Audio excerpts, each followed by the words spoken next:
The order came from a cell with no window, from a man who had not spoken to anyone in months. It did not come by phone. It did not come by shout. It moved like a shadow through Pelican Bay, a folded paper the size of a matchbox, a tap on a vent, a look that said now. And then the whole yard changed. Men who never met face to face stood up at the same time. Others sat down at the same time. A line to the phone split into two perfect rows. An argument at the table stopped mid-word. No officer gave that order. No bell rang. Still the order held. That is how the hidden rules of power work here. Guards hold the keys, but gangs hold the rhythm. The rhythm tells people when to move, when to wait, when to eat, even when to breathe slow and look small. It is not written on any wall. It is not in any book. But everybody knows it. On that day the rhythm changed fast, too fast. A young man named Leo stood up late, not with the others. Heads turned. The matchbox note paused in someone's hand. A soft wave of silence washed across the yard. An officer saw the stillness and reached for his radio. Leo felt the weight of eyes. He did not know the new rule. He did not know what now meant. His friend Dante whispered without moving his lips, "Sit." Leo didn't hear. He kept standing. A shot caller, no name used, only a nickname nobody said out loud, tilted his head the tiniest bit. A second note changed hands. Two men from a far bench stood, then stopped. The whole yard hung on a thin thread, tight as wire. The gate buzzed. Officers stepped onto the concrete. The sun flashed on the razor wire. The wind picked up just enough to make the flags on the tower slap. Pelican Bay for one long second did not breathe. And then someone dropped a cup. The crack of plastic on concrete broke the spell. Radios chirped. Boots moved.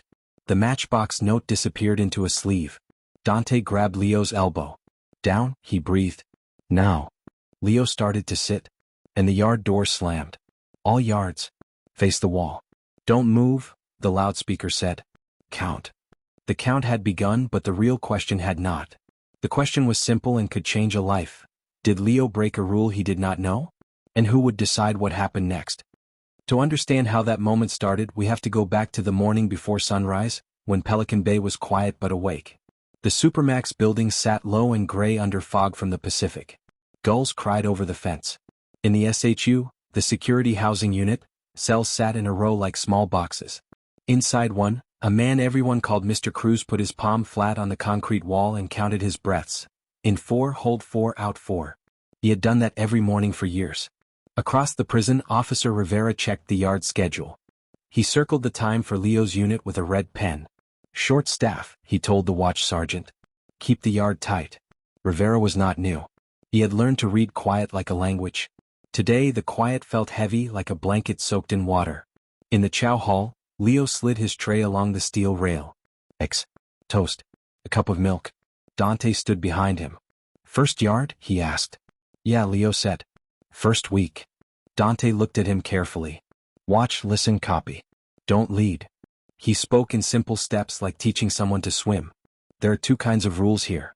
The ones on the posters and the ones nobody posts." "What's the other kind?" Leo asked. "The kind that keeps you safe," Dante said. "Or doesn't." On the wall near the exit, a poster said respect, responsibility, rehabilitation. The edges curled. A camera above it blinked red. In another part of the prison, Nurse Tanya unlocked the clinic. She stacked small cups of medicine in neat rows and wrote a note to herself. "Check Dante, sleep and blood pressure." She had learned she could help most by being steady. In a place that never felt steady, that mattered. The day moved in slow pieces. Laundry carts rattled. Doors buzzed open and shut. A counselor made rounds with a stack of forms. Rivera listened to the radio traffic. "Unit moves at 9. Copy. Yard opens. Copy."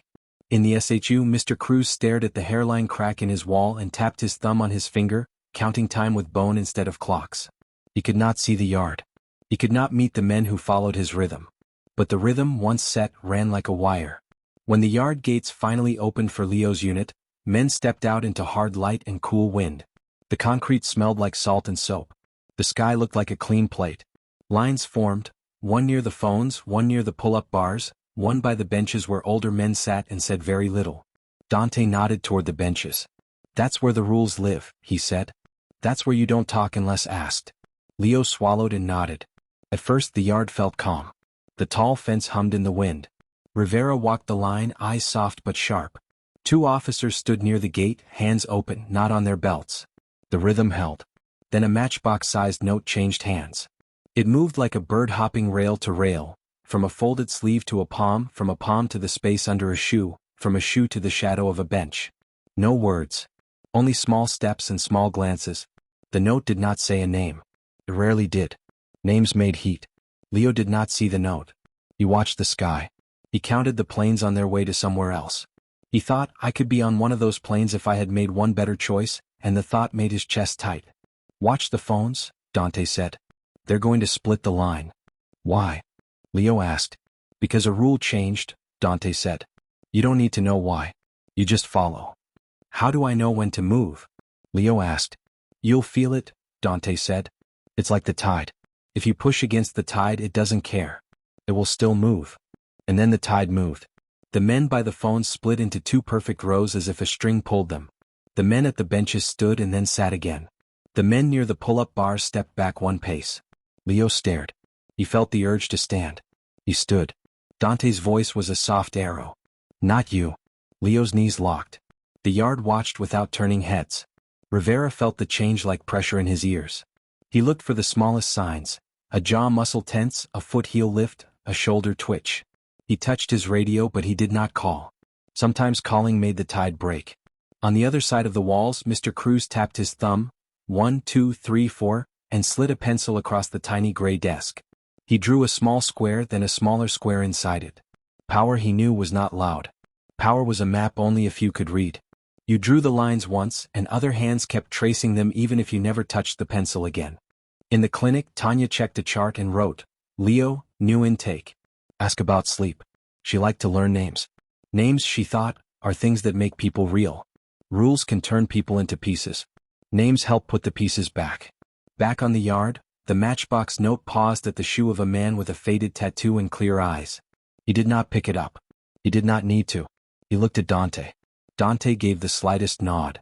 Dante looked at Leo. Leo did not move. The note hopped to another shadow.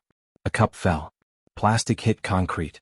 The cracks snapped through the air like drywood breaking. Rivera saw three heads turn too fast. He raised his hand, open, not a fist. We're good, he said in a voice like a steady drum. Hold your place. The loudspeaker buzzed. Count, it said. The steel door boomed shut. Men turned to the wall and placed their hands where they could be seen. Two officers started at opposite ends of the line, eyes on faces, lips counting. Last name? Soto. Number? B dash dot. Step back. Click. Last name? Torres. Number? C dash dot. Step back. Click.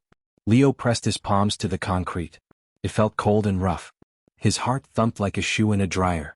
Dante stood to his left, breathing slow. He had to be calm twice, once for himself and once for the kid. Rivera walked behind them, counting low. He stopped for a half-second behind Leo.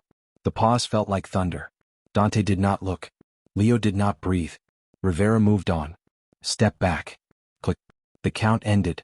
The loudspeaker clicked off with a tiny smile of sound. Men turned from the wall. The tide for now held. But the hidden question remained, quiet and sharp. Who would speak to Leo about what he just did? Not an officer. Not a poster. The rules behind the rules would answer. The yard gates opened again. Rivera waved. Back in. As the line filed toward the door, a folded paper the size of a matchbox brushed Leo's shoe and kept going. He did not see it. Dante did. He felt the tide shift once more. He leaned close enough for only air to hear. Listen to me after chow, he said. You missed a step. Which one? Leo asked. The step that keeps you here tomorrow, Dante said. They walked under the tower shadow into the dim tunnel that led inside. The tunnel smelled like old rain and metal. At the far end, a small red light blinked above the door, slow and steady like a heartbeat. In the SHU, Mr. Cruz tapped his thumb and drew a third square inside the second. He set the pencil down and closed his eyes. He did not need to see the yard to know the rhythm had changed. He could feel it in his breath. In the clinic, Tanya capped her pen. Leo, she said softly to herself, as if saying the name could make a rope she could throw over the wall. Behind them all, in a place not on any map, the rulebook nobody prints turned one more page. And somewhere between the benches and the phones, a plan took shape. A quiet talk in a loud place, a tiny test wrapped inside a favor, A yes or no that would tell the men in the shadows if Leo was a risk or a fit. Just before dinner, as the line formed for chow and the cameras blinked and the posters curled and the tide drew back to gather strength, Dante touched Leo's sleeve and nodded toward a table no one used unless invited. "Sit," Dante said. Leo sat. A slow circle of eyes closed around them like a hand. And the voice that ran Pelican Bay without ever calling itself a voice spoke from across the table in a tone so soft the microphones would hear only air. "Kid, do you know the rule you broke?" The next morning came gray and heavy over the water. Fog pressed against the razor wire like it wanted in. Inside Pelican Bay, the day began with the same sound it always did.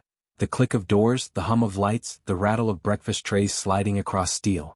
But today something in the air felt tight like a string pulled too far. Leo didn't sleep. The night before he had sat at that table with Dante and the voice, the one who spoke for the unseen leaders. He hadn't said much. Mostly he listened. The man's tone was soft but sharp, every word chosen carefully. "You don't break the rhythm," the man said. "You move when the yard moves. You don't ask why. You just move." Leo nodded, but the man wasn't finished. "When the yard stops, you stop. When it breathes, you breathe. Understand?" "Yes," Leo said. The man smiled a small, hard smile. "Good. Then you'll be fine. For now." Now, as dawn crept into the cell block, Leo replayed those words in his head. He wasn't sure if "for now" meant safety or warning. Down the hall, Dante was already awake. He sat on the edge of his bunk, lacing his shoes the same way he did every morning. Left, right, double knot. "You're lucky they talked," he said when Leo looked his way. "Usually they don't. Usually they just watch." "Watch for what?" Leo asked. "For who breaks the rules next," Dante said. At 8 a.m. the doors buzzed open for morning chow. The smell of powdered eggs and burnt toast filled the hallway. Men shuffled forward, heads low, eyes scanning but not staring. Even the guards walked differently today, slower, more alert. Officer Rivera stood by the serving line, coffee in one hand, clipboard in the other.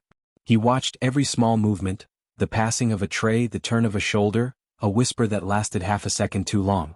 Rivera had worked here long enough to know that trouble didn't start loud. Trouble started quiet.